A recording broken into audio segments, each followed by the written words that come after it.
আরে বর্মন, বাহ, খুব ভালো হয়েছে তোমরা সব চলে এসছো। যত ছোটই হোক, একটা সামাজিক অনুষ্ঠান তো, সবাই মিলে একটু আলাপ আলোচনা না করে নিলে বুঝতে পারছো অস্বস্তি হয়। তা কবে, কালকে করছো? হ্যাঁ, কালকে সেরে ফেলি। ভালো, খুব ভালো। হ্যাঁ, কাজকর্ম সব রয়েছে তো, আর সবাই মিলে রয়েছি, এটা হয়ে যাবে কিছু। কি অর্ক? একদম আঙ্কেল, আমরা তো আছি। বাবা আমিও কিন্তু আছি। অফকোর্স আছো, অফকোর্স আছো। আরে তুমি, ইন্দ্র, তোমরা সবাই আছো বলেই তো।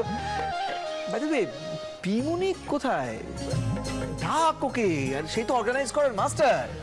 জেঠুমনি, পিমনি তো কাল রাতেই চলে গেছে।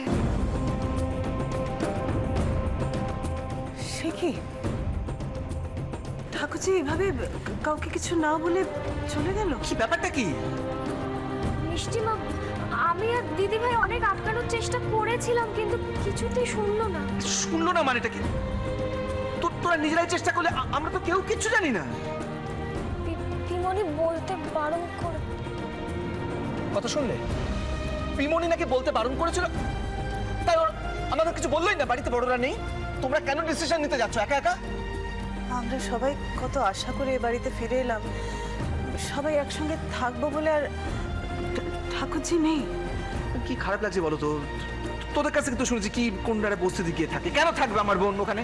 তা তো বড় একটা বাড়ি রয়েছে আমাদের। কোন আক্কেলে বলতো তুই? ওর উপরে রাগারাগি করে কোনো লাভ নেই। আমি জানি ঠাকুরজি কারোর কথা শুনবে না, আমাদের কারোর কথা শুনবে না।